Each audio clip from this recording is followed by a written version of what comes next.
આપણા ગામમાં પધાર્યા છે।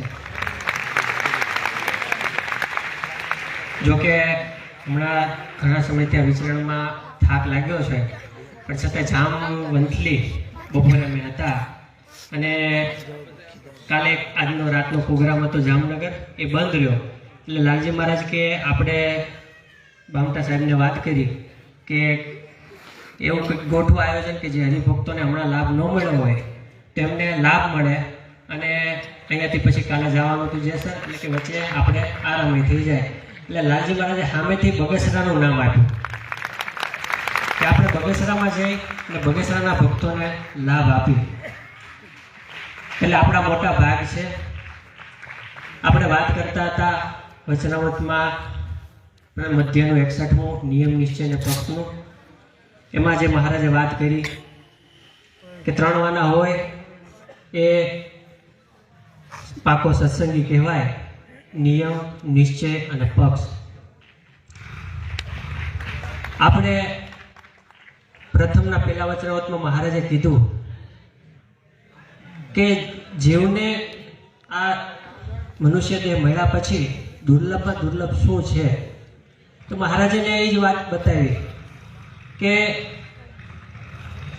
ભગવાનની મૂર્તિમાં જે અખંડ વૃત્તિ રહેવી ને એ કઠણમાં કઠણ સાધન છે।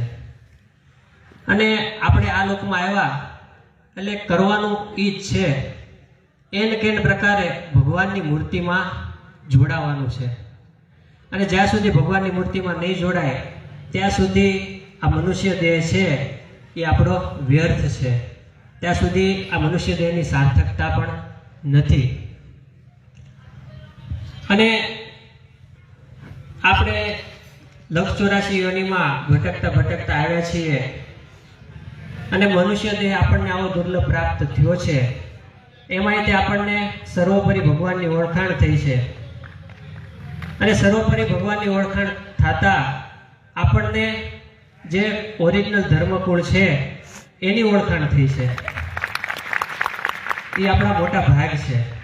નકર મનુષ્ય દેહ તો ઘણાને છે જ ને, અને ભગવાનની ઓળખાણ થઈ જ છે, પણ જ્યાં સુધી ભગવાને બાંધેલી જે મર્યાદા છે, ભગવાને બાંધેલા જે સિદ્ધાંત છે, એમાં આપણે જ્યાં સુધી ન વર્તીએ ત્યાં સુધી, હમણાં વચનામૃતમાં કીધું એમ, ત્યાં સુધી આપણે પાકા સત્સંગીની ગણતરીમાં આવીએ નહીં।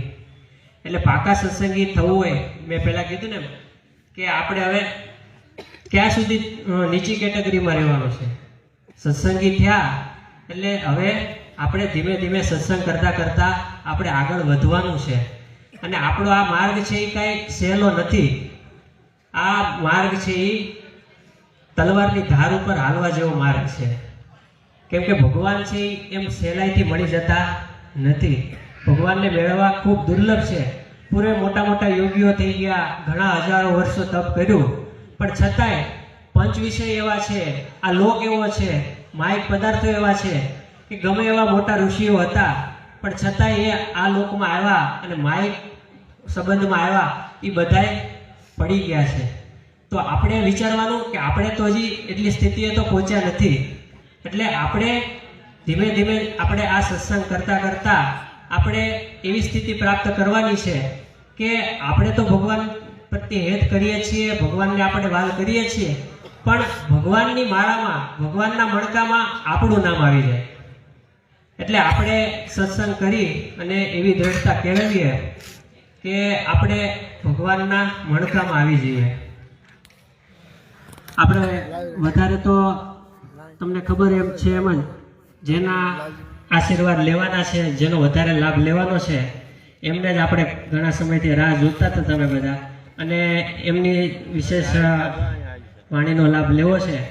તો વધુ ન કહેતા ભગવાનના ચરણોમાં એટલી પ્રાર્થના કરીએ કે અમને આ સત્સંગ ઓળખાણો છે, ધર્મકુળ ઓળખાણું છે, તો ભગવાનના ચરણોમાં અને ધર્મકુળના ચરણોમાં એવી પ્રાર્થના કરીએ કે અમારો જે છેલ્લો શ્વાસ રહે ત્યાં સુધી એમના ચરણોમાં આવીને આવી દ્રઢતાથી અમે રહીએ।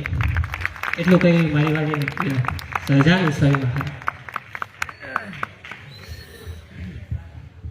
દિવેશ ભગતને જોરદાર તાલીથી વધાવશો। આમાં મને પકડાય ને આગળના ક્રમે આપણે લક્ષ્મીનારાયણ દેવ યોગ મંડળના પ્રમુખ કેતનભાઈ સોની અત્રે ઉપસ્થિત છે, તો એઓને આપણે સાંભળવાના છે. એ પહેલાં આપણે બાજુના પ્લોટમાં સત્સંગ હોલ કથા વાર્તા અને કીર્તન થઈ શકે. તમે બધા જાણો છો કે હરિભક્તો આ વિસ્તારના દરવાજે હરિકૃષ્ણ મહારાજની મૂર્તિ રાખી અને આરતી કરે છે, પણ હરિભક્તોની ઈચ્છા એવી છે અને બાજુમાં રાજુભાઈ ઉનડકટ એમને આપણને જમીન આપી છે કે મારી જમીન તમે વાપરો, તો એને જોરદાર તાલે વધાવશું. સાથે સાથે એમના વહીવટ કરતા રજનીભાઈ ઉનડકટ એવો પણ કદાચ અહીં ઉપસ્થિત હોય તો હું એને વિનંતી કરીશ કે એવો આવશે અને પૂજ્ય લાલજી મહારાજ પાસેથી પ્રસાદીનો હાર સ્વીકારશે જો હાજર હોય તો. ભક્તો, આજે સત્સંગ હોલનું કાર્ય શરૂ થયું છે.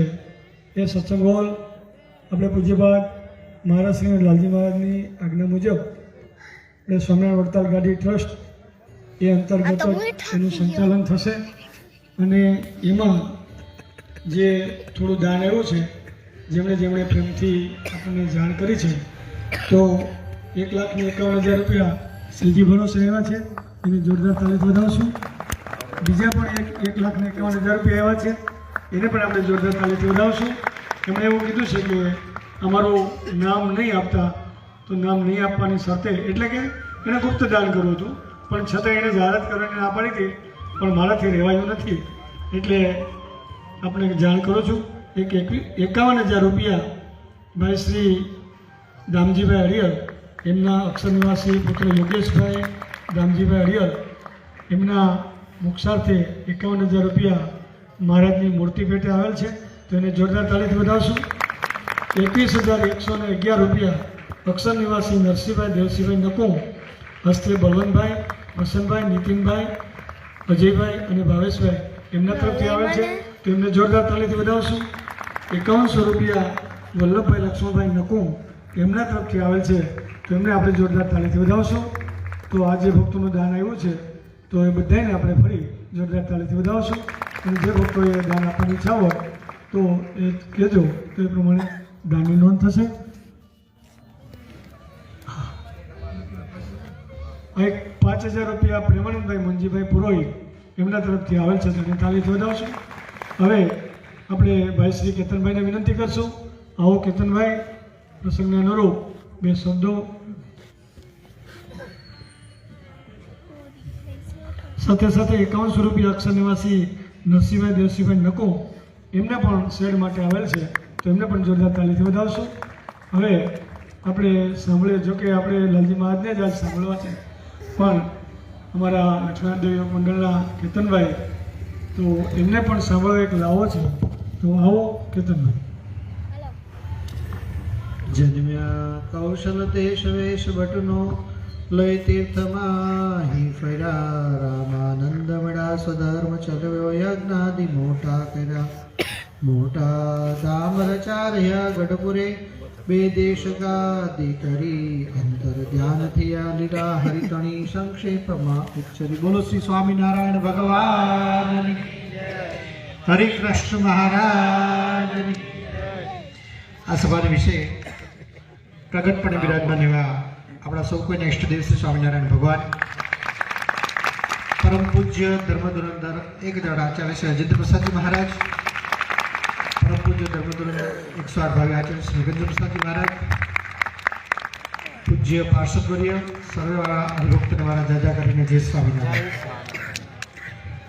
સૌ પહેલાં તો બગસરાની ટીમ અને બગસરાના હરિભક્તો, ખાસ કરીને બામટાભાઈની જે ટીમ છે, એમને આપણે જોરદાર તાળીઓથી એટલા માટે વધાવીએ કે આટલા ટૂંકા ગાળાનું આયોજન પણ આટલું બધું સરસ અને આટલા બધા હરિભક્તોની સંખ્યા અને હાજરી એ બહુ જ પ્રશંસનીય છે. વિશેષમાં દિવેશ ભગતે જે વાત કરી એ પ્રમાણે આપણે પૂજ્ય લાલજી મહારાજના આશીર્વચન સાંભળવાના છે, કારણ કે કોરોનાનો સમય ગયા પછી આપણને એમનો લાભ ખૂબ ઓછો મળ્યો છે. પરંતુ એક વસ્તુ મને જે ગમે છે, હમણાં 2 દિવસ પહેલાં મેં બામટાભાઈને શેર કરેલી કે ઘણું બધું દૂર જવું પડ્યું નજીકના વ્યક્તિઓને ઓળખવા માટે. ઘણું બધું દૂર જવું પડ્યું નજીકના વ્યક્તિઓને ઓળખવા માટે. ઘણા લોકો મનમાં ઉતરી ગયા અને ઘણા લોકો મનમાંથી ઉતરી ગયા. ઘણા લોકો મનમાં ઉતરી ગયા અને ઘણા લોકો મનમાંથી ઉતરી ગયા. જે મનમાં ઉતરી ગયા એને હું સંભાળીને રાખું છું અને જે લોકો મનમાંથી ઉતરી ગયા છે એનાથી હું સંભાળીને રહું છું. વસ્તુ બહુ અગત્યની છે. માણસ કદાચ બહુ જ મોંઘી કાર લઈને પણ સારામાં સારા પેવર રોડ ઉપર જતો હોય, પણ જો એને દિશાની ખબર ન હોય ને તો એ બીજા રસ્તે વયો જાય. ફરી વખત હું કહું છું, આપણે જવું હોય, માની લો કે ગરડાના રસ્તે અને આપણે રાજકોટના રસ્તે ચડી જઈએ તો કદાચ નવી કાર હોય, સારો રસ્તો હોય, પણ ગઢપુર આવે ખરું? ઘણાની પરિસ્થિતિ આવી થઈ ગઈ છે. વાસ્તવિકતા એવી છે. આવો સુંદર સંપ્રદાય મળ્યો છે, આ સુંદર ધર્મકુળનું આપણને આમ કેટલું બધું એક વહાલ મળ્યું છે, અને એને જો આપણે એક નજીકતાથી ઓળખી ન શકીએ અથવા એમની નજીકતાને પામી ન શકીએ ને તો આપણી ભૂલ ગણાય. બહુ સરસ એક વાક્ય છે કે મનુષ્ય પોતે પોતાની જાતે જે કરી શકે એને પોતાને જ કરવાનું છે, અને જેમાં એવું લાગે કે આ મારાથી નથી થઈ શકે એના માટે ભગવાનને પ્રાર્થના કરવાની છે. આ બે જ રસ્તાઓ છે. એક રસ્તો એવો છે જે પોતાને કર્તવ્ય જે કરવાનું છે પોતાને જ કરવાનું છે, અને એમ લાગે કે મારાથી આમાંથી નથી થઈ શકે ત્યારે એને ભગવાનને પ્રાર્થના કરવાની છે. પરંતુ એક બહુ જ સુંદર વસ્તુ છે કે આપણને જે મળ્યું છે એનું મહત્વ. આજે એક સરસ મજાની બુક વાંચતો હતો સવારે, એમાં એક સરસ વાક્ય હતું કે ઘણા લોકો પોતાની પાસે નથી એનો સરવાળો કરે છે, અને આપણે આપણી પાસે શું છે એનો સરવાળો કરવાનો છે. તમને સમજાય? આપણે અહીંયા હું જ્યારે આવ્યો ત્યારે મને એટલો બધો આનંદ થયો, પોતાપણું લાગ્યું, એક આત્મીયતા બંધાણી. આત્મીયતા આપણને એવું ફીલ થાય, આપણને લાગણી થાય. કારણ કે જ્યારે એવું કહેવાય છે ને કે સારા મિત્રોની વચ્ચે રહીએ, સારા ફેમિલીની સાથે રહીએ અને સારા વિશ્વાસની સાથે રહીએ ને એટલે ઓટોમેટિક આનંદ આવે. સંપ્રદાયની અંદર તો ઘણી બધી વાતો આપણે કરી શકીએ છીએ, પરંતુ એક નાની એવી વાત કરી દઉં. આજથી 50 વર્ષ પહેલા એક ઘટના બનેલી. અમેરિકાની અંદર એક ભાઈ, જાપાનીઝ વ્યક્તિ હતો, એ પોતે હોટલમાં ઉતર્યો હતો, અને હોટલમાં ઉતર્યો ત્યારે અમેરિકામાંથી 50 વર્ષ પહેલા એવી પરિસ્થિતિ હતી કે કાળા અને ધોળા માણસો વચ્ચે ભેદ રાખવામાં આવતો હતો. જે કાળા માણસો હોય એની સાથે બહુ જ દુર્વ્યવહાર થતો હતો. ત્યારે ઘટના એવી ઘટી કે માણસ પોતાની બેગ એની રૂમમાં મૂકી અને પછી પોતાના કામ અર્થે બહાર ગયો. જ્યારે આવ્યો ત્યારે એની બેગ બહાર મૂકવામાં આવી હતી. એટલે કાઉન્ટર ઉપરના મેનેજરે એવું કીધું કે ભાઈ, તમે અમારી હોટલમાં રહી શકો એમ નથી, કારણ કે અમારી હોટલમાં બીજા બધા જે લોકો રહે છે, અમેરિકન લોકો, એને આ તમારો રંગ પસંદ નથી. એને કીધું કે કંઈ વાંધો નહીં, જાપાનીઝ લોકો પાસે છે ને એક યુનિટી છે, જાપાનીઝ લોકો પાસે આમ જબરદસ્ત તાકાત છે, એની પાસે જનૂન છે. એને એમ કીધું કે કંઈ વાંધો નહીં, મને એક ફોન કરવા આપો. એમને જે જાપાનીઝ કાઉન્સિલ હતું, એટલે એસેમ્બલી જે હતી, એના એમ્બેસેડરને ફોન કર્યો કે આવો મારી સાથે વ્યવહાર હોટલમાં થયો છે, મારે શું કરવું તે તમે મને જવાબ આપો. એને એમ કીધું કે આપ થોડી વાર માટે 5 મિનિટ માટે અટકી જાઓ, હું જાપાનના આપણા વિદેશ મંત્રી છે એમની સાથે વાત કરું છું. એમને એમની સાથે વાત કરી. એમને આ જ જવાબ આપ્યો કે તમે મને 5-10 મિનિટનો સમય આપો. આ વાતો એટલા માટે આપણે કરવા જઈ રહ્યો છું કે મિત્રો, સંગઠનમાં શું શક્તિ હોય છે. એને એમ કીધું કે વિદેશ મંત્રી એમ કીધું કે તમે 5 મિનિટ માટે મને થોડોક સમય આપો. એને તરત જ 1 જ મિનિટમાં નિર્ણય લીધો અને એના જે રેડિયો વેવ્સ જે હતા એને અટકાવી જાપાનીઝના, અને એક સંબોધન કર્યું કે જે કોઈ હોટલની અંદર અમેરિકન લોકોને ઉતારો આપવામાં આવ્યો હોય એમને તાત્કાલિક એમનો સામાન બહાર મૂકી દેવામાં આવે. અને ત્યાં તો બધું અંધાધૂંધી થઈ ગઈ. 30 મિનિટની અંદર એ બધા જે અમેરિકન લોકો હતા એમને પોતાના વિદેશ મંત્રી સાથે વાત કરવાનો પ્રયત્ન કર્યો, અને અંતમાં એવો નિર્ણય આવ્યો 1 કલાક પછી કે હોટલના મેનેજરે માફી માંગવી પડી અને વ્યક્તિને એમ કહેવું પડ્યું કે તમે અમારા આદર સત્કાર સાથે તમારા રૂમમાં રહ્યો અને તમારે જેટલા દિવસ રહેવું એટલું રહી શકો. આ સ્ટોરી ખૂબ નાની છે, પણ આપણા જીવનમાં બહુ પ્રેરણાદાયી છે. એમ કહેવાય ને કલયુગે સંગે શક્તિ, એટલે સંગઠન છે ને ત્યાં જ હંમેશા શક્તિ છે. અને આપણે શું કરી શકીએ? તો આપણે એક જ વસ્તુ છે કે આપણને જે સમજાણું છે ને એ બીજાને સમજાવી શકીએ. આ તો આપણે કરી શકીએ ને, આ જ આપણે કરવાનું છે. જેટલી, અને લાલજી મહારાજે એક બહુ સરસ વાત કરેલી કે જે હરિભક્તો કામ કરી શકે ને કદાચ, કારણ કે પરિસ્થિતિ શું થઈ ખબર છે, જે કામ જેને કરવાનું હતું એ તો ભૂલી ગયા છે. સમજાણું ને? જેની માટે આ સંસારનો ત્યાગ કર્યો છે એમને તો આખી વહીવટી, જે આખી જેને કહેવાય ને એ બધી પ્રવૃત્તિને સ્વીકારી લીધી છે. એટલે હવે શું થાય, હરિભક્તોએ સત્સંગ કરવાનો છે અને કરાવવાનો છે. એટલે આપણે અનેક વસ્તુ તમે યાદ રાખજો. કોઈ પણ એક વ્યક્તિ છે, ગાંધીજી જ્યારે છે ને દાંડીકૂચ કરવા માટે સાબરમતી આશ્રમમાંથી નીકળ્યા ને ત્યારે એક બહુ સરસ વાક્ય બોલ્યા હતા કે આજે ભલે મારી સાથે 2 જણા હોય, પણ હું જ્યારે દાંડીકૂચ સુધી પહોંચીશ ત્યારે મારી સાથે 1 લાખ માણસ હશે. અને હકીકતમાં એમ જ બન્યું, કારણ કે એનો આત્મવિશ્વાસ હતો. મને યાદ છે કે કોઈ પણ પ્રકારના કોર્ટના જજમેન્ટ આવ્યા હોય, લાલજી મહારાજ ક્યારેય ચલિત નથી થયા. આ આપણા માટે બહુ જ મોટી અને ગૌરવની વાત છે.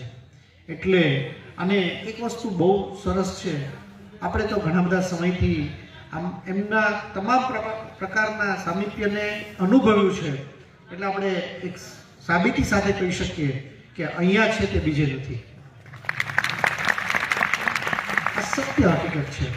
આનું ઘણી વખત કહેતો હોઉં છું. આની પહેલાં પણ મેં સાવરકુંડલામાં કીધું હતું કે એક સોનાનો હાર હોય એની કિંમત છે ને કદાચ કોઈ વ્યક્તિ આંકવામાં ભૂલ કરે તો એની કિંમત ઘટી નથી જતી. બરાબર? અને છેલ્લું એક વાક્ય કહી અને મારે વાણીને વિરામ આપીશ કે કદાચ મેં માર્કેટિંગ યાર્ડમાં મગફળીની ગમે તેટલી આવક થાય તો બદામનો ભાવ ન ઘટે. એટલે પરમ કૃપાળુ પરમાત્મા ઈષ્ટદેવ શ્રી સ્વામિનારાયણ ભગવાન અને અહીંયા ઉપસ્થિત વહાલા એવા અને આપણા સૌનું હૃદય એવા પૂજ્ય લાલજી મહારાજના ચરણારવિંદમાં પ્રાર્થના કરીએ કે હમણાં જ દિવ્યેશ ભગતે જે વાત કરી કે નિયમ, નિશ્ચય અને પક્ષ એ સદાને માટે દ્રઢ પડે રહે અને ધર્મકુળની સાથે આપણા જીવનના અંત સુધી એમની સાથેની વફાદારી સદાને માટે રહે એવી અમને બધાને આશીર્વાદ આપશો એવી વિનંતી સાથે વિનંતી કરવાની મારા જયેશભાઈને.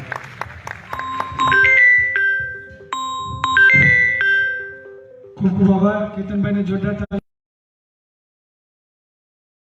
સાચવી રહ્યા છે. અમરેલી, આંકડિયા અને ગોખરવાડ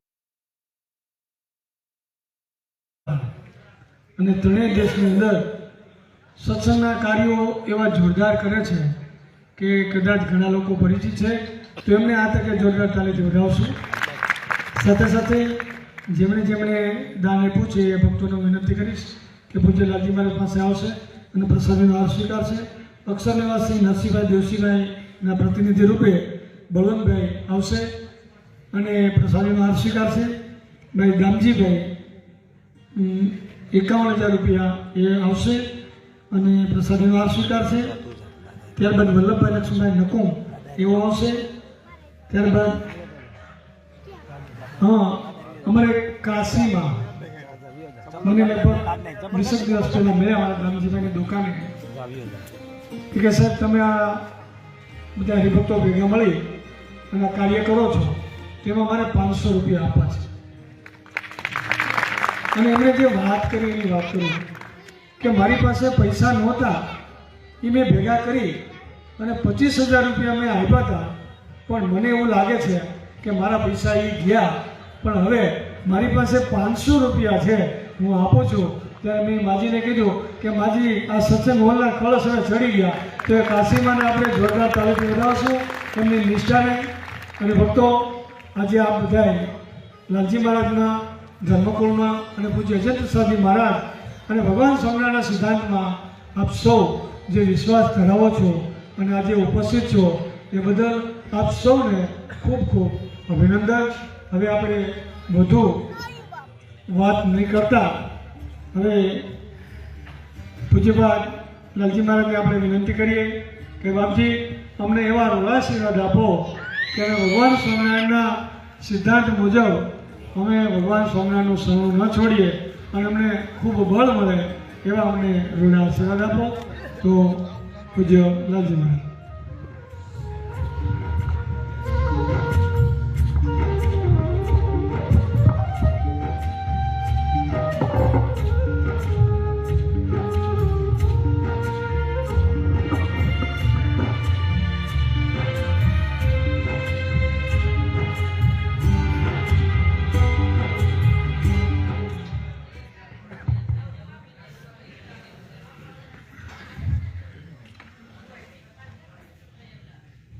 भवसंभव भीति भेदनम सुख संपद करुणानिकेतनम व्रतदान तप क्रियाफलम सहजानंद गुरुं भजे सदा वर्णिवेश रमणीय दर्शनम मंदहास्य रुचिराननाम्बुजम पूजितं सुरनरोत्तमे मुदा धर्मनंदनमहं विचिन्तये त्वं सुकान्तभृतं कान्तं त्वं कान्तं सर्वदोगतं त्वं गते द्वेगदेवत्वं त्वं वन्दे भक्तिकासुतम् સર્વ અવતારી સર્વ કારણના કારણ આપણા સૌના મોક્ષદાતા ઈષ્ટદેવ ભગવાન શ્રી સ્વામિનારાયણ સંપ્રદાય દક્ષિણ વિભાગ અધિષ્ઠાતા દેવ વડતાલવાસી શ્રી લક્ષ્મીનારાયણ દેવ હરિકૃષ્ણ મહારાજ સારા જુનાગઢ પ્રદેશના પ્રાણ સમાન જુનાગઢપતિ રાધારમણ દેવના દિવ્ય સાનિધ્યમાં આજની આ દિવ્ય સભામાં ઉપસ્થિત ધર્મકુળ આશ્રિત વાલા સર્વે અમારા પાર્ષદો શ્રીજીના લાડીલા ધર્મકુળ આશ્રિત વાલા સર્વે સત્સંગી હરિભક્તો સર્વ ધર્મપ્રેમી સજ્જનો સર્વ મોક્ષભાગી જીવાત્મા દરેક ભક્તજનોને અમારા હૃદયપૂર્વક વાલા ભક્તો સર્વપ્રથમ હું નતમસ્તક થઈને વંદન કરું છું.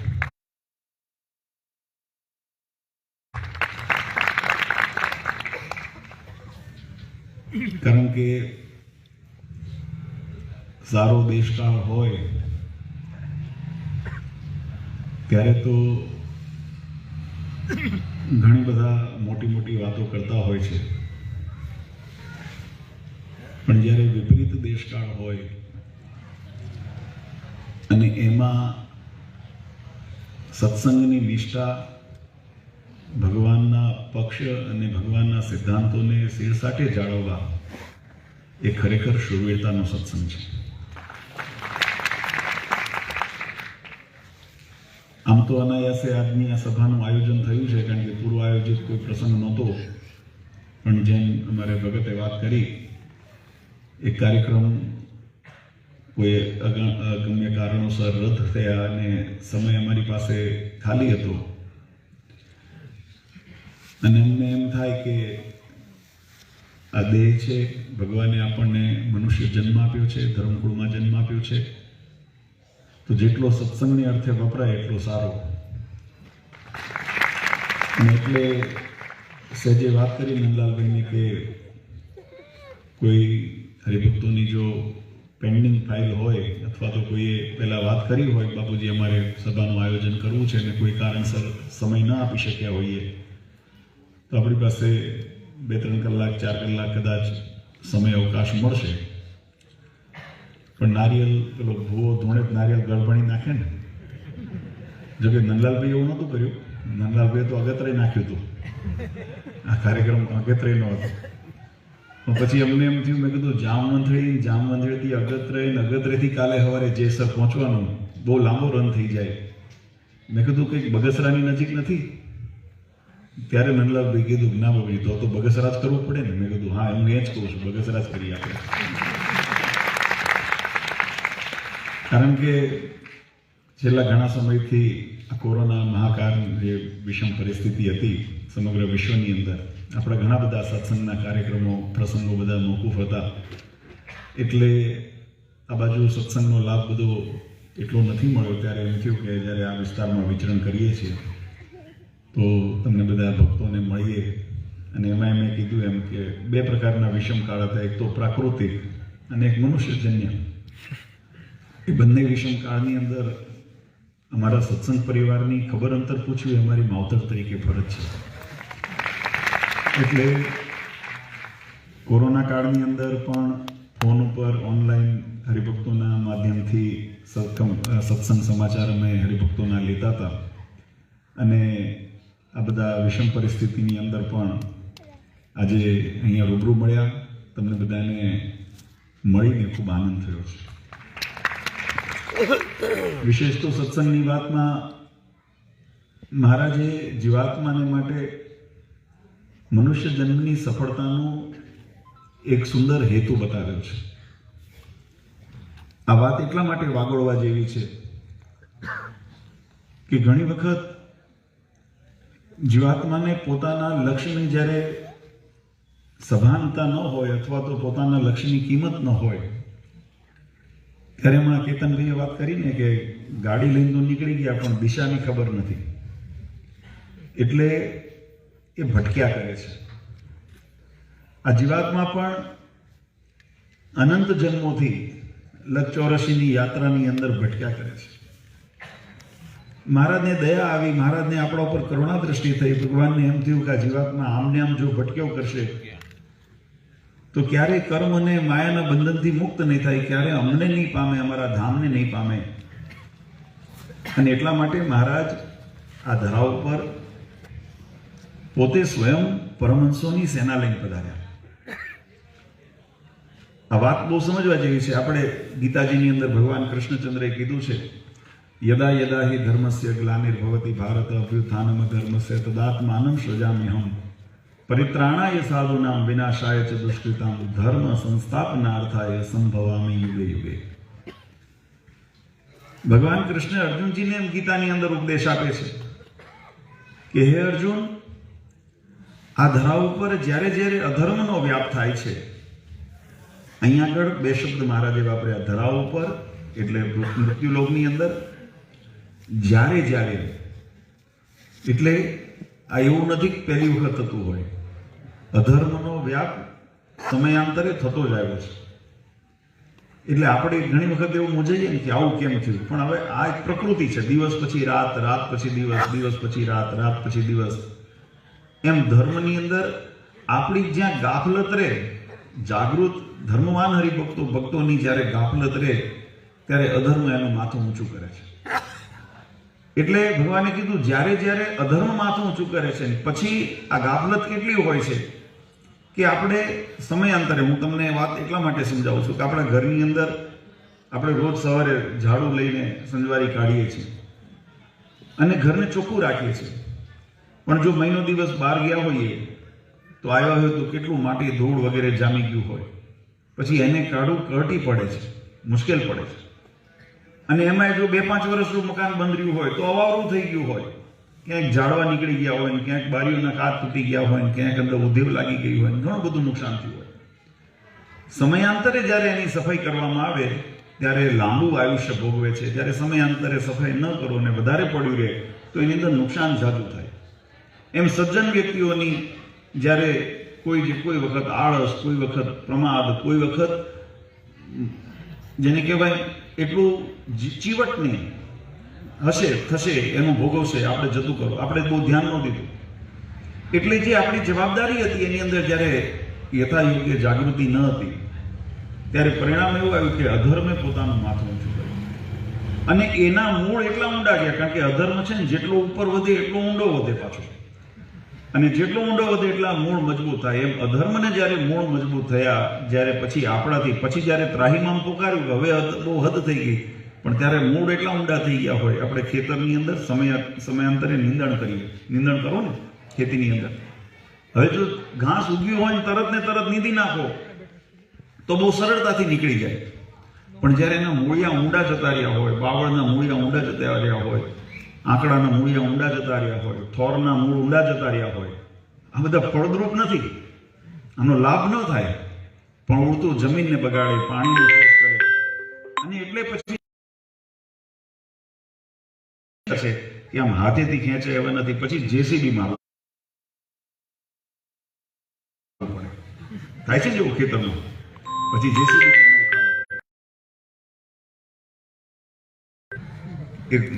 એમને હુના ઉગ્યા વગર પાણી પાય, વગર ખાતર નાખે. એટલે આ અધર્મ છે. એટલે અધર્મનો વ્યાપ થાય છે. એટલે ભગવાન કૃષ્ણએ અર્જુનજીને કીધું કે હે અર્જુન, જ્યારે કોઈનાથી જ્યારે થતું નથી ને ત્યારે ધર્મ સંસ્થાપનાર્થાય, ધર્મના સંસ્થાપનને માટે અને પરિત્રાણાય સાધુનામ, મારા ભક્તોના રક્ષણને માટે. કારણ કે માવતર છે ને, ભગવાન આપણા સૌના માવતર છે. ભગવાન આપણી ચિંતા કરે છે. ભગવાનને એમ છે કે અમારા બાળકોએ ભૂલ તો કરી છે, પણ એ ભૂલનું એટલું મોટું કષ્ટ ન હોય કે એનો મોક્ષ બગડે, એનું કલ્યાણ બગડે, એનું જીવતર બગડે. અને એટલા માટે પોતાના ભક્તોના રક્ષણ માટે ભગવાન કહે છે સંભવામી યુગે યુગે, દરેક યુગની અંદર અમે આ ધરા ઉપર આવીએ છીએ. ભગવાન સ્વામિનારાયણે પણ આ વાત કરી. એમાં મહારાજે એક વિશેષણ આપ્યું. આ બધું ભગવાને કૃષ્ણચંદ્રે તો કીધું ધર્મના સંસ્થાપન માટે, અધર્મના ઉચ્છેદન માટે, પોતાના ભક્તોના રક્ષણને માટે અમે દરેક યુગની અંદર અમે પધારીએ છીએ. પણ કાર્યાણીના 5મા વચનામૃતની અંદર મહારાજે આ પ્રશ્ન પૂછ્યો. બહુ સુંદર વાત મહારાજે કરી. મહારાજ કે આપણા શાસ્ત્રોમાં એવું વર્ણન આવે છે કે આ ધરા ઉપર ભગવાન જીવાત્માના કલ્યાણને અર્થે પધારે છે. તો મારો પ્રશ્ન એવો થાય, મહારાજે શંકા કરી, મહારાજે સ્વયં પ્રશ્ન કર્યો, શંકા કરી. મહારાજ કે ભગવાન આ ધરા ઉપર જીવાત્માના કલ્યાણને અર્થે આવે છે, તો એનો અર્થ એમ સમજવો કે ભગવાનને જીવાત્માનું કલ્યાણ કરવું હોય તો આ ધરા ઉપર આવવું જ પડે. અને જો ભગવાન ધરા ઉપર મનુષ્ય તનું ધારણ કર્યા સિવાય, ભગવાન મનુષ્ય તનું એટલે કે ભગવાન અવતાર ધારણ કર્યા સિવાય જો જીવાત્માનું અક્ષરધામમાં રહ્યા થકા જો કલ્યાણ કરી શકવા સમર્થ હોય તો પછી અવતાર ધર્યાનું પ્રયોજન શું છે? શા માટે મહારાજ ધરા ઉપર આવે છે? અને જો તમે એમ કહો કે ના ના, ધરા ઉપર આવે પછી જ કલ્યાણ થાય, ભગવાનનો યોગ થાય, જીવાત્માને ભગવાનની ઓળખાણ થાય, ભગવાનની ભક્તિ કરીને પછી જીવાત્માનું કલ્યાણ થાય, તો ભગવાનની એટલી અસમર્થતા કહેવાય. ભગવાનને આ ધરા ઉપર કોઈ કામ કરવા માટે પોતે જાતે આવવું પડે તો એ તો ભગવાનની અસમર્થતા છે. તો ભગવાન અસમર્થ છે નહીં. હવે બંને શંકા મહારાજે જ કરી. ભગવાનની સામર્થ્યની પણ શંકા કરી ને અસામર્થ્યની પણ શંકા કરી. મહારાજને આ ધરા ઉપર જો કલ્યાણ કરવા આવવું હોય તો એ તો અક્ષરધામમાં રહ્યા થકાય કરી શકે છે, એટલે અહીંયા આવવાની જરૂર નથી, એવી શંકા પણ કરી. અને જો આવતા હોય ને એમ કહેતા હોઈએ કે આવ્યા પછી જ કલ્યાણ થાય છે, તો પછી ભગવાનની એટલી સામર્થ્યમાં ખોટ છે. હવે આ બંનેની અંદર સાચું શું? એટલે બધા સંતોએ ઉત્તર કરવા પ્રયત્ન કર્યો, પણ પછી મહારાજે એનો યથાર્થ ઉત્તર કર્યો. ભગવાન સ્વામિનારાયણ એમ કે છેલ્લે મહારાજે આ વાત લખી, જીવાત્માના કલ્યાણને અર્થે અને ધર્મના રક્ષણને માટે, ધર્મના સ્થાપનને માટે ભગવાન આ ધરા ઉપર આવે છે, એ વાત સાચી. પણ એના પૂર્વે એક મહારાજે વિશેષણ વાપર્યું. મહારાજ કે આ ધરા ઉપર પરમાત્મા કેવળ ધર્મનું સ્થાપન કરવા કે ભક્તોનું રક્ષણ કરવા માટે નથી આવતા. એ તો પરમાત્મા ઈચ્છે તો એ અક્ષરધામમાં રહ્યા થકા પણ એ ધર્મનું સ્થાપન કરી શકે છે. એ પોતાના આચાર્યો દ્વારા, ઋષિમુનિઓ દ્વારા, સંતો દ્વારા એનું પ્રવર્તન કરાવી શકે છે. પણ ભગવાન એટલા સામર્થ્યવાન પણ છે કે અક્ષરધામમાં પણ સંકલ્પ કરે તો બ્રહ્માંડોનું કલ્યાણ થઈ જાય. એક આ જીવની તો શું વિચાર છે? આખા બ્રહ્માંડનું કલ્યાણ કરી દે એવી ભગવાનમાં સામર્થ્ય છે. એટલે ભગવાનને આવવા માટે, કલ્યાણ કરવા માટે આવવું પડે એવો કોઈ શાસ્ત્રનો મત નથી. પણ ભગવાન આવે છે અને એના યોગની અંદર જીવાત્મા આવે છે એટલે એનું કલ્યાણ પણ થાય છે. કારણ કે ભગવાનનો પ્રતાપ એવો છે, ભગવાનનો યોગ એવો છે કે જેના યોગમાં આવવાથી જીવાત્માનું સહેજે સહેજે કલ્યાણ થાય. એટલે એમ કહેવામાં આવે કે ભગવાનના આવવાથી જીવાત્માનું કલ્યાણ થયું, એટલે ભગવાન જીવાત્માના કલ્યાણને અર્થે આવ્યા એમ કહેવાનું. પણ આનાથી વિશેષ મહારાજે એક વાત કરી. મહારાજ કે ઘણા બધા ભક્તોના જુદા જુદા ભાવ રહેલા છે. ઘણા ભક્તોને ભગવાનને સખા ભાવે ભજવા છે, ઘણા ભક્તોને દાસ ભાવે ભજવા છે, ઘણાને પુત્ર ભાવે ભગવાનને ભજવા છે. દરેકનો પોતાના ભગવાન પ્રત્યેનો ભાવની લાગણી જુદી છે. અને એ લાગણી કેમ પૂરી થાય? કારણ કે આપણે સૂર્યને જોઈએ તો સૂર્યના તેજની સામે આપણે એક દ્રષ્ટિ કરીને નરી નજરે ન જોઈ શકીએ. અને ત્યાં તો હજારો સૂર્યોનું જેની અંદર તેજ રહેલું છે. એવા પરમાત્માના દર્શન કરવા હોય, પરમાત્માનો સ્પર્શ કરવો હોય, પરમાત્માની સેવા કરવી હોય તો એ કેમ સંભવ બને? અને એમાંય જ્યારે જીવાત્મા આ માયાના આવરણની અંદર, માયિક પદાર્થોની અંદર જ્યારે રહેલો છે, આ પંચભૂતના શરીરની અંદર, બદ્ધ અવસ્થાની અંદર છે, જ્યારે માયિક અવસ્થાની અંદર, દશાની અંદર છે, ત્યારે અમાયિક એવા ભગવાનને કેમ પામી શકે? અને એટલા માટે ભગવાન આ ધરા ઉપર પોતાના ભક્તોના ભાવને પૂર્ણ કરવા આવે છે. આ મહારાજે વિશેષતા વાપરી. આ ધરા ઉપર ભગવાનનું આગમન. પછી મહારાજે કીધું છે કે ધર્મનું સંસ્થાપન કરે છે, જીવાત્માનું કલ્યાણ પણ કરે છે. એ હેતુ તો છે જ, જે ગીતામાં ભગવાન કૃષ્ણચંદ્રે કીધો. પણ મહારાજ કે એનાથી વિશેષ અમને એવું જણાય છે કે ભગવાન આ ધરા ઉપર આવતા હોય તો એ ભગવાન એ ભક્તોના ભાવને પૂર્ણ કરવા આવે છે. પછી જેવો જેનો ભાવ હોય એવા ભાવે એ ભગવાન એના જેવા થાય છે. કારણ કે આપણે પંચભૂત શરીરની અંદર છીએ એટલે મહારાજ આપણા સરખા થાય છે કે જેથી કરીને આપણી મર્યાદાનો અર્થ આમન્યની મર્યાદા નહીં, મર્યાદા એટલે છેટાની મર્યાદા. જે ભગવાનનું જીવાત્માનું જે છેટું છે ને એ છેટું ટળે. હવે આપણે ભગવાન જેવા થવા સમર્થ નથી એટલે ભગવાન આપણા જેવા થાય છે. સમજ્યા? આ વસ્તુને બહુ સમજવા છે. મર્યાદાનો એમાં મહારાજે શબ્દ એવો વાપર્યો કે ભગવાન એટલે ભક્તની ભગવાનની જ્યારે ભગવાન મનુષ્ય જેવા થાય એટલે ભગવાનને સરખા જાણે અને મર્યાદા ઓછી થાય. તો મર્યાદા ઓછી થાય એટલે આમન્ય ઓછી થાય એવું નહીં, પણ મર્યાદા ઓછી થાય એટલે જે દૂરી છે ભગવાનની ને ભક્તની કેમ પમાશે, ભગવાનને કેમ પમાશે આવી મનમાં જે શંકાઓ રહેલી છે એ શંકાઓને દૂર થાય અને જીવાત્માને ભગવાનની અનુભૂતિ થઈ શકે, સહેજે થઈ શકે. એટલા માટે ભગવાન આ ધરા ઉપર પધારતા હોય છે. આ સત્સંગનો રંગ પણ કંઈક એવો જ મહારાજે રંગ્યો છે. આ વાતને એટલા માટે આપણે દ્રઢ કરી રાખવા જેવી છે. એમાં મહારાજે બે શબ્દ વાપર્યો. ભગવાનની પ્રાપ્તિ જીવાત્માને કરવા માટે ભગવાનનો સત્સંગનો જે માર્ગ મહારાજે સ્થાપિત કર્યો છે એને અનુસરીએ ત્યારે એની અંદર પોતાના ભાવને મહારાજ કે પહેલા ચકાસજો. તમારો ભાવ કેવો છે? ઘણા મંદિરે આવતા હું ઘણી વખત દ્રષ્ટાંત કહું છું અને ઘણા પહેલા પણ કોઈએ કીધા હશે આવા દ્રષ્ટાંતો કે મંદિરે જનારા બધા ભગવાનના ભક્ત છે એમ માનવાનું કારણ નથી. ઘણી જગ્યાએ તમે સમૈયામાં ગયા હો અથવા કોઈ મંદિરે ગયા હો ને ત્યાં બોર્ડ મારેલા છે, ખિસ્સા કાતરુથી સાવધાન, ચપ્પલ ચોરથી સાવધાન લખ્યું હોય છે ને. એ મંદિર તો એ ગયો છે ભગત, પણ એને એ ભક્તિ માટે ગયો છે. એની વૃત્તિ, એનો હેતુ. મંદિર જવાનારા બધા ભક્ત નથી હોતા. એટલે મહારાજ કે ભાવ પહેલા જુઓ. ભક્તનો જેવો ભાવ છે, અહીંયા મહારાજે શબ્દ વાપર્યો, જેવો ભાવ ભક્તનો છે એવા ભાવે ભગવાન એને મળે છે. એટલે જો આપણે છળકપટ રહિત, અને એટલા માટે વચનામૃતમાં અનેક વખત મહારાજે કીધું ભગવાનની આગળ નિષ્કપટપણે રહેવું, નિર્માનીપણે રહેવું, ભગવાન આગળ દાસત્વ ભાવથી રહેવું. કેમ કે જેવી ભાવનાથી તમે ભગવાનને પામવા ઈચ્છશો ભગવાન એવા સ્વરૂપે તમને મળશે. તમે ભગવાન જોડે કપટ રાખશો તો ભગવાન તમારી જોડે હાથ કપટ કરશે. આમ અત્યાર સુધી કેવી કપટ કરે આપણને એમ થાય ને આ વસ્તુ સમજજો. આપણને ભગવાન કેમ કપટ કરે? એ કપટ એમ કરે કે તમને ચડાવે ઊંચા, તમે થોડું ખોટું કરો ને એટલે સફળ થવા દે અને પછી જ્યારે છેડો આવે ને તો ઉપરથી હેઠા પાડે અને નાથે અધોગતિમાં નરક યાતનાની અંદર. કપટ જ થયું ને, કપટ ન કહેવાય એમ. મહારાજે પહેલા ચેતવ્યા છે કે આ મારો કુમાર છે, આ મારે કુમાર છે, ચેતવ્યા છે. પણ છતાંય જગતની દ્રષ્ટિએ જોઈએ તો આપણને શું લાગે?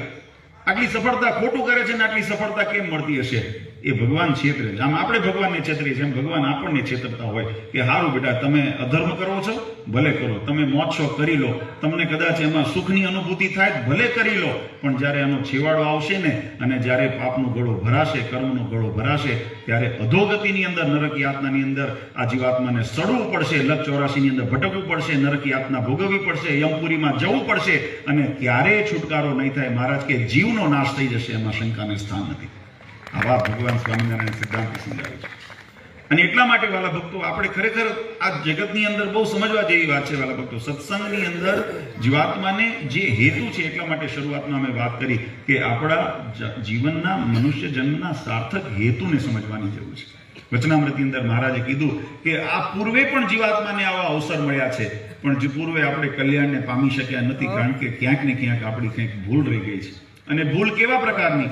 ક્યાંક સ્વભાવ નડ્યો છે, ક્યાંક સ્વાર્થ નડ્યો છે, ક્યાંક માન નડ્યું છે, ક્યાંક ઈર્ષા નડી છે, ક્યાંક અંતરશત્રુ નડ્યા છે, ક્યાંક પોતાની પ્રકૃતિ નડી છે. અને પ્રકૃતિ કેવી? કે ધાર્યું કરવાની પ્રકૃતિ છે, કયું કરવાની પ્રકૃતિ નથી. ભગવાને જે કીધું છે ને, એક ગઢડા મધ્યના 6 વચનામૃતની વાત કરું. મહારાજે બહુ સુંદર સભા ભરાઈને બેઠી હતી અને સભાની અંદર બધા સંતો ભક્તો મહારાજની સન્નો બેઠા હતા. મહારાજે કીર્તન ભક્તિને રોકાવીને મહારાજ કે પ્રશ્નોત્તર કરીએ. અને પછી મહારાજે સ્વયં પ્રશ્ન પૂછ્યો. મહારાજ કહે કે આ જગતની અંદર કેટલા યવન સરખા જીવ છે, યવન વિચારધારાવાળા, અધાર્મિક વિચારધારાવાળા, કેટલા યવન સરખા જીવ છે જે ગંગાજળને અને અન્ય પાણીને સરખા બતાવે છે કે ભાઈ આ પાણી જેવું જ પાણી છે ને. ગંગાજળ પણ એક પ્રવાહી છે, અન્ય પાણી નળમાં આવતું હોય એ પણ પાણી છે, તો એને પાણી જેવું પાણી બનાવે છે. શાલિગ્રામ હોય અને અન્ય પથ્થર હોય તો એને પથ્થર જેવા જ પથ્થર બતાવે છે. તુલસીનું વૃક્ષ હોય અને અન્ય વૃક્ષ હોય એને સરખું બતાવે છે કે ભાઈ આ જેમ વૃક્ષ છે એમાં આ વૃક્ષ છે, એમાં મહત્તા શું છે. એવી રીતે ભગવાન કહે છે કે કેટલાક દુષ્ટ બુદ્ધિવાળા જે છે, સાધુ અસાધુને સરખા બતાવે, એકાદશીનો ઉપવાસ કરતા હોય, અન્ય ભૂખ્યા રહ્યા હોઈએ તો એને સરખું બતાવે, એને મહિમાની જ્યાં જ્યાં વાતો આવે, જ્યાં જ્યાં મર્યાદાની સિદ્ધાંતની વાતો આવે ત્યાં એનું ખંડન કરે અને એમ કે આ સરખા છે અને એટલે કોઈ મોટા પુરુષે આ શાસ્ત્રની અંદર લખ્યા છે, શું કામ લખ્યા છે, આની શું જરૂર હતી? આ મહિમા ગાવાની, શાલિગ્રામનો મહિમા અન્ય પથ્થર જેવો જ પથ્થર છે, તો એનો મહિમા લખવાની શા માટે જરૂર હતી? ગંગાજળનો મહિમા શા માટે ગાવાની? અન્ય પાણી જેવું પાણી છે. એટલે જેને ગાયું છે ખોટું ગાયું છે. એવી રીતે આ દુષ્ટ બુદ્ધિવાળા, મહારાજે વિશેષણ વાપર્યું, દુષ્ટ બુદ્ધિવાળા જીવ છે એ આવો વિચાર કરે અને એટલા માટે અમને શંકા થાય છે. આ તો મહારાજે પૂર્વ ભૂમિકા વાત કરી, પણ મહારાજે પછી પ્રશ્ન પૂછ્યો, મહારાજ કે આવું ઘણા સંસારની અંદર કહેનારા છે, ઘણા કહે છે, એટલે વિચારજો કે આ સંસારની અંદર ઝાઝા આવું કહેનારા મળશે. કદાચ એવું ન હોય કે આપણે એવું નહીં માનવાનું કે 2-4 જ આવા હશે, આવા ઝાઝા હશે, ઘણા એવા જીવ હશે કે જે આવું વિચારતા હશે. અને મહારાજ કે આવું કહે છે તો હવે જગતમાં જ્યારે ઝાઝા માણસ આવું કહેતા હોય તો ઘણા એવું કહે ને કે ભાઈ બહુ બધા ઝાઝા કહેતા હોય ખોટું ન હોય. ઘણા આવા તર્ક કરતા હોય કે ભાઈ ઝાઝા કહે છે ખોટું ન હોય. એટલે મહારાજે પ્રશ્ન પૂછ્યું, એટલે કે હું પ્રશ્ન પૂછું છું, આ પરમહંસો બધા બેઠા છો, આ સંતો બધા બેઠા છો, હું પ્રશ્ન પૂછું છું કે જો આ વાત સાચી હોય, ગંગાજળ અન્ય જળ સરખું હોય, શાલિગ્રામ અન્ય પાણા સરખા હોય, તુલસીનું ઝાડ ને અન્ય વૃક્ષ સરખા હોય, એકાદશીનો ઉપવાસ ને અન્ય ભૂખ્યા રહેવું સરખું હોય, સાધુ અસાધુનું સરખું હોય, આ બધું જો સરખું હોય તો આ વિધિ નિષેધની અંદર જે વિભાગ શાસ્ત્રની અંદર લખવામાં આવ્યો છે, જેની અંદર આ મર્યાદા અને ભેદ બતાવ્યો છે કે આ સારું છે ને આ ખોટું છે, આ ઈષ્ટ છે અને અનિષ્ટ છે, આવો જે ભેદ બતાવ્યો છે એ ભેદ સાચો કે ખોટો આ શાસ્ત્રની અંદર બતાવ્યું છે. મહારાજે પહેલા કીધું મોટારે રહેવા દો, પહેલા નાના નાના પરમહંસો જવાબ આપે. હા, અને નાના નાના પરમહંસોએ જવાબ આપી, ગરડા મધ્યનું છઠ્ઠું વચનમાં વાંચજો કોઈ વખત શાંતિથી. નાના નાના પરમહંસોએ જવાબ આપ્યો મહારાજને કે મહારાજ, વિધિ નિષેધમાં જે ભેદ બતાવ્યો ને સાચો ભેદ છે, શાસ્ત્રમાં બતાવેલો ભેદ એ સાચો ભેદ છે, એનો મત સાચો મત છે. અને જો એ સાચો ન હોય તો સ્વર્ગ નર્કનો જે ભેદ છે એ કેમ કાપે એને? એટલે જે અધોગતિ ને ઉર્ધ્વગતિ, શાસ્ત્રનો કર્મ પ્રમાણે શાસ્ત્રમાં જીવાત્માની ગતિ લખી છે. સત્કર્મ કરો તો ઉર્ધ્વગતિ થાય અને દુષ્કર્મ કરો, પાપ કર્મ કરો તો અધોગતિ થાય. તો આ અધોગતિ અને ઉર્ધ્વગતિનું પ્રમાણ કેમ રહે? એટલા માટે શાસ્ત્રની અંદર વિધિ નિષેધના જે નિયમ બતાવ્યા છે ને સત્ય છે. મહારાજ ખૂબ રાજી થયા. પાર્ષદો, અમારા નાના પરમહંસો છો પણ સાચી દિશામાં છો. મહારાજ બહુ રાજી થયા. મહારાજ કીધું નાના નાના પરમહંસો છે, ઉંમરમાં ભલે નાના રહ્યા પણ ખૂબ સાચી દિશામાં છે ને બહુ આનંદ છે. પછી મહારાજે એનો બહુ સુંદર વિસ્તારથી એનો ઉત્તર કર્યો. મહારાજે હુંડીનું દ્રષ્ટાંત આપ્યું છે કે કોઈ હુંડિયામણ લખે, કોઈ સાહુકાર હોય અને હુંડિયામણ લખે તો એ હુંડિયામણની કિંમત તો કાગળ જેટલી જ છે. એ કાગળની જેટલી કિંમત એટલી હુંડીની કિંમત. પણ એ હુંડી જો કોઈ સારા વેપારીને ત્યાં જાઓ અને કોઈ પ્રભાવ એ હુંડી લખનારની જો એની અંદર જો શાખ હોય કે સાહુકારની, અને ત્યાં જઈને તમે વેપારીને ત્યાં રજૂ કરો તો એ જ હુંડીની બદલાની અંદર તમને રૂપિયાનો ઢગલો થાય. મહારાજ કે આ દેખાવમાં તો કાગળ જ હતો ને, પણ એની અંદર કારણ કે લખનારનો પ્રતાપ હતો. એ લખનારની પ્રતાપ, હું તમને એક આનું લૌકિક દ્રષ્ટાંત આપું એટલે ગળે ઉતરે. આપણે થોડા વર્ષો પહેલા, હમણાં 2-3 વર્ષ 4 વર્ષ થયા, કેટલા 1000 અને 500ની નોટો બંધ થઈ. કેટલા વખત થયા? 5 વર્ષ થયા ને. 5 વર્ષ પહેલા જે કાગળને આપણે તિજોરીમાં તાળા મારીને મૂકતા હતા, એક રાતે 8 વાગે માનનીય મુખ્યમંત્રી આપણા પ્રધાનમંત્રી શ્રી નરેન્દ્રભાઈ આવીને જાહેરાત ટીવી ઉપર કરી કે કાલથી આ 12 વાગ્યા પછી આ નોટની ચલણ બંધ. બીજે દિવસ દાળિયા વેચાતા હતા એમાં. ખરું ખોટું? કિંમત ક્યાં હતી? એ હુંડિયામણ કાગળ એવો હતો, એની છાપ એની હતી, એના પર ગવર્નરની સહી હતી. ગઈકાલ સુધી જેની કિંમત 1000 રૂપિયાની હતી, 500 રૂપિયાની જેની કાગળની કિંમત હતી, એ 24 કલાકની અંદર રાતે 12 વાગ્યા પછી એની ધૂળ કિંમત થઈ ગઈ. અને કહેવાની પાછળનો ભાવાર્થ કે કાગળની કિંમત નહોતી, એ હુંડી લખનારની કિંમત હતી. જેમ આ લૌકિક દ્રષ્ટાંતે એમ મહારાજે વચનામૃતની અંદર, ગરડા મધ્યના 6ઠા વચનામૃતની અંદર મહારાજ કહે કે એ જે વ્યક્તિ જેને આમાં વિશ્વાસ નથી ને હુંડી લખવામાં, એને એ લખનારના પ્રતાપનો વિશ્વાસ નથી, એને ખબર નથી, માટે મૂર્ખ છે. શું કીધું એને? મૂર્ખ છે. અને આટલી વાત કરીને મહારાજ ઉભા ન રહ્યા. મહારાજે આગળ વાત સમજાવી. મહારાજ કે એ પ્રમાણે આ તો સિદ્ધાંતની વાત હતી ને, કારણ કે આપણે તો વિધિ નિષેધ ધર્મના આધ્યાત્મિક માર્ગ માટે પૂછે છે. વ્યવહારની માર્ગ તો નોટની ચલણની માર્ગ તો દ્રષ્ટાંત રૂપમાં હતી, હુંડીની વાત દ્રષ્ટાંત રૂપમાં હતી. પણ હુંડી માટે વેપાર માટેનો આ પ્રશ્ન નથી. આ પ્રશ્ન આત્મકલ્યાણ માટેનો છે, જીવાત્માના મોક્ષ માટેનો છે. અને એટલા માટે આધ્યાત્મિક માર્ગની અંદર મહારાજે કીધું કે તેમ જેમ હુંડિયામણની અંદર હુંડિયામણ એટલે કાગળની અંદર એ લાખો રૂપિયાનો ઢગલો સમાયેલો છે, એ પ્રતાપ એ લખનારનો છે. અને એમાં જેને વિશ્વાસ કર્યો એ સજાગ કહેવાય, એ હોશિયાર કહેવાય. જે એમાં વિશ્વાસ ન કરે એ તો મૂર્ખ કહેવાય. એમ મહારાજે કીધું કે મોટા પુરુષના વચનની અંદર, અને મોટા પુરુષની વ્યાખ્યા કરું, મારી તમારી જેમ બની બેઠેલા મોટા પુરુષ નહીં આત્મશ્લાઘા કરીએ એમ અમે મોટા કહેવાઈએ, તમે અમારી વાત માનવી જોઈએ, આ જાત મોટા ન થવાય. મહારાજે પ્રમાણ સાથે લખ્યું. મહારાજને ખબર હતી કે આવા અકળમઠા આવશે કળિયુગની અંદર, કે મોટા પુરુષની અંદર પોતે બેસે. એટલે મહારાજે એ શંકાએ કાઢી નાખી. મહારાજે કીધું મોટા પુરુષોએ જે વિધિ નિષેધની અંદર આજ્ઞાઓ કરી છે એ વિધિ નિષેધને સત્ય માનવા. કેમ? એની અંદર પછી હુંડીનું દ્રષ્ટાંત મહારાજે દીધું કે જો હુંડીની અંદર વિશ્વાસ ન રાખે તો એને એ લાભ ન થાય, અને હુંડીની અંદર વિશ્વાસ રાખે તો લાભ થાય. એમ મોટા પુરુષના વચનની અંદર જેને વિશ્વાસ રાખીને વર્તે એ શરૂઆતની અંદર કદાચ એને ન દેખાય કે ભાઈ આની અંદર કાગળ છે, આ શાસ્ત્રો, અને એની અંદર મહારાજે દ્રષ્ટાંત દીધા. વાલ્મીકી, વ્યાસજી, સુખજી, એવા મોટા પુરુષ. આ બધા કોણ હતા? શાસ્ત્રના રચેતા હતા, જેને ભગવાનના સિદ્ધાંતોને, એટલા માટે મેં કીધું મારા જેવા મોટા પુરુષ નહીં. આ મોટા પુરુષ કયા? કે જેને ભગવાનના સિદ્ધાંતોને શાસ્ત્રની અંદર ભણ્યા છે. વાલ્મીકીજી જેને રામાયણ લખી, વ્યાસજી જેને ભાગવત આદિ પંચ પુરાણો લખ્યા, વેદ લખ્યા, ઉપનિષદ લખ્યા, એવા વ્યાસ ભગવાન, એવા જેને શાસ્ત્રના સિદ્ધાંત લખ્યા છે, એવા મોટા પુરુષ. અને એના વચનમાં જે વિશ્વાસ રાખે, મહારાજ કે એનું જતે દિવસ કલ્યાણ થાય, નહીં તો ન થાય. આટલું કહીને મહારાજ નો અટક્યા, અને મહારાજે એનાથી વિશેષ આગળ વાત કરી. મહારાજ કહે કે આવા જે મોટા પુરુષ હોય, કેવા મોટા પુરુષ? વાલ્મીકી, વ્યાસજી, નારદજી, અને એના જેવા જેને શાસ્ત્ર રચેતા હોય, એવા મોટા પુરુષના વચનને જે ન માને એ મૂર્ખ કહેવાય. એટલું જ ન કીધું, મહારાજે કીધું એ તો નાસ્તિક છે અને મહાપાપી છે. એના વચનને ખોટા, વિધિ નિષેધના શાસ્ત્રોના વચનને ખોટા કરે, કેવા છે? નાસ્તિક અને મહાપાપી. હવે આ વચનામૃતના સિદ્ધાંતોને મારો એક પ્રશ્ન છે ભગવાન સ્વામિનારાયણને હું વચનામૃતની અંદર આ પ્રશ્ન પૂછું છું કે શતાનંદ સ્વામીએ લખેલા સત્સંગી જીવનને, નિષ્કુળાનંદ સ્વામીએ લખેલી વાતોને, ગોપાળાનંદ સ્વામીએ લખેલી વાતોને, અને સ્વયં પરબ્રહ્મ પુરુષોત્તમ નારાયણ ભગવાન સ્વામિનારાયણે લખેલી શિક્ષાપત્રીને જે ખોટી કરે એને કેવા કહેવાય? જો વિધિ નિષેધના નિયમોનું જો ખંડન કરતા હોય એને નાસ્તિક અને મહાપાપી જો ભગવાન સ્વામિનારાયણ વચનામૃતની અંદર કહેતા હોય, તો મારો પ્રશ્ન અહીંયા વચનામૃતને એમ કહું કે અત્યારના દેશકાળની અંદર જેને ભગવાન સ્વામિનારાયણનો દેશ વિભાગનો લેખ ખોટો કર્યો, જેને શિક્ષાપત્રી ખોટી કરી, જેને સત્સંગી જીવન ખોટું કર્યું, જેની કથાઓ કરે છે, ગોપાળાનંદ સ્વામીની વાતો, ગુણાતીતાનંદ સ્વામીની વાતો, નિત્યાનંદ સ્વામી, બ્રહ્માનંદ સ્વામીના જે કથાઓની અંદર ઉલ્લેખ કરે છે, એમને જે, કારણ કે શાસ્ત્રની અંદર બે પ્રકારના પક્ષ આવે છે, એક મહિમા પક્ષ અને એક સિદ્ધાંત પક્ષ.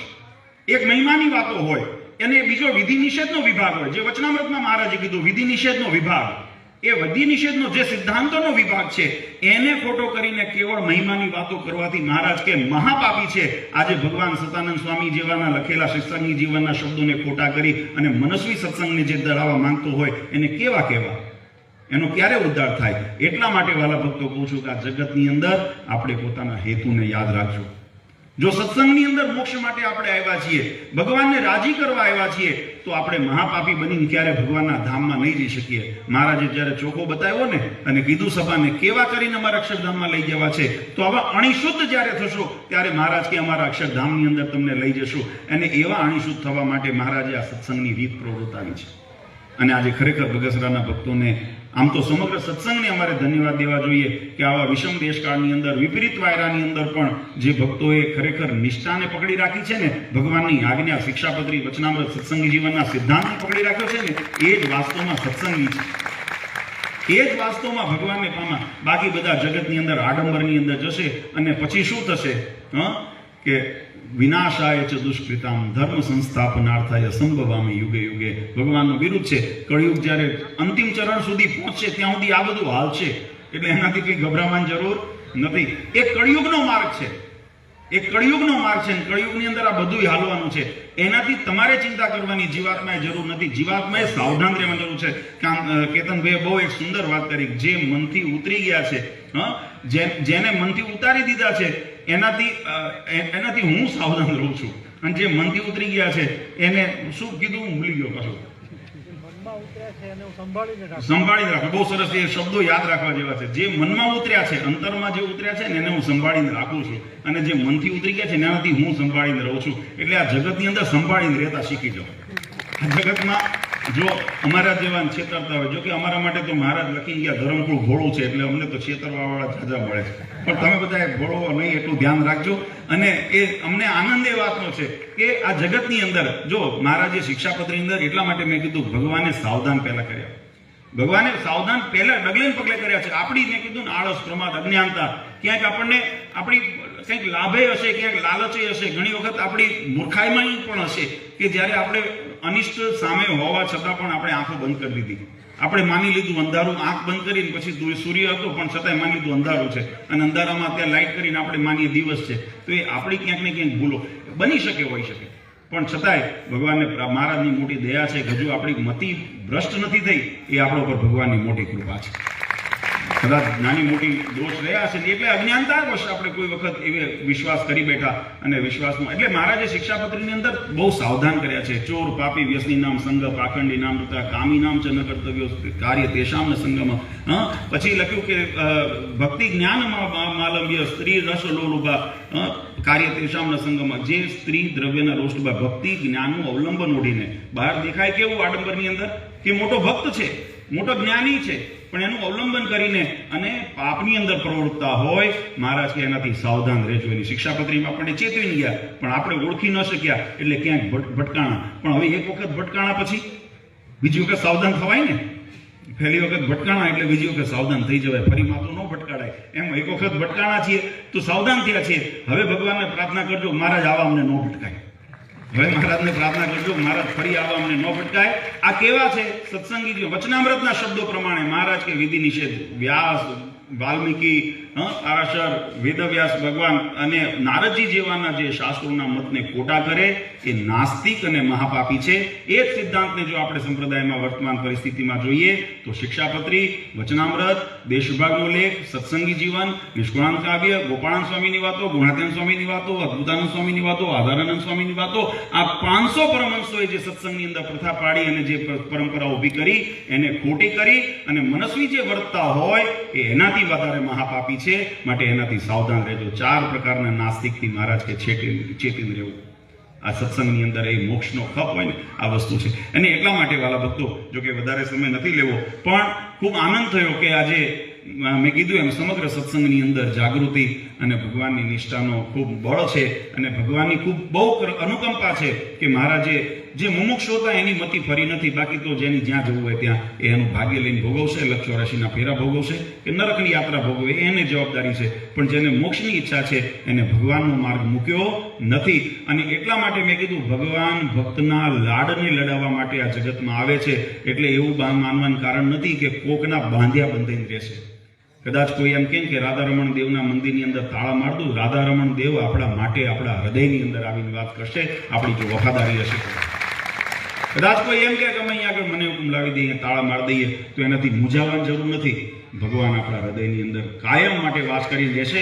અને એ વસ્તુ ભગવાન સ્વામિનારાયણે વચનામૃતની અંદર એનું પ્રમાણ આપ્યું. મહારાજ કે અમારી આજ્ઞામાં રહેતો હશે એ શરીરથી ભલે લાખો ગૌ છેટો હોય, કાશી બુરાનપુર કે કન્યાકુમારી જઈને વસ્યો હોય, પણ મહારાજ કે અમે એનાથી ક્ષણ માત્ર પણ અળગા રહી શકતા નથી. કેમ?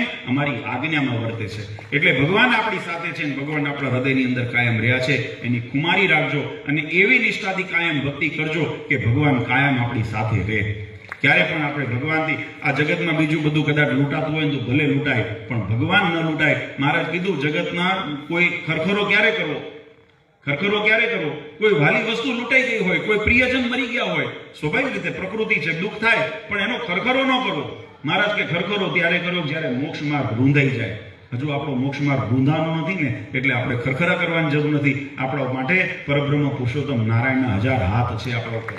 ભગવાનનો રાજીપો છે, અને રાજીપો ત્યાં સુધી રહેશે જ્યાં સુધી ભગવાનની બાંધેલી મર્યાદામાં આજ્ઞામાં રહીશું. આ જગતની કસોટી કદાચ થાય ને, મહારાજે વચનામૃતની અંદર કીધું કે અમને અમારો સ્વભાવ કેવો હતો. મહારાજ કે એક ગાય દોહન માત્ર એટલે કે ગૌ દોહનનું સાંજનો સમય આવે ને કે સાંજની વેળા, એ સંધ્યા અમે એક ઠેકાણે રહેતા નહોતા. અમારો સ્વભાવ એવો હતો અને અમને એટલે કોઈને આધીન થઈને રહેવું ગમતું નહોતું. પણ મહારાજ કે જ્યારે અમે રામાનંદ સ્વામીને, અને રામાનંદ સ્વામી પ્રત્યે અમને હેત પણ એટલું હતું, પણ અમને જ્યારે એમને આજ્ઞા કરી કે તમારે જો સત્સંગનો કપ હોય તો થાંભલાને બાદ ભીડીને રહેવું પડશે, તો અમે થાંભલાને બાદ ભીડીને રહ્યા. અને જ્યારે એમને કીધું કે તમારે મુક્તાનંદ સ્વામીની આજ્ઞા રહે, મહારાજ કે અમે 9 મહિના મુક્તાનંદ સ્વામીની આજ્ઞા માર્યા. અમને કપ હતો અને આ મહારાજ કીધું એમ, આ વચનામૃતના શબ્દો છે. મહારાજ કે જેને ભગવાનમાં હેત હોય, જેને ભગવાનનો ખપ હોય, એ ભગવાનના વચનમાં ફેર પડવા ન દે.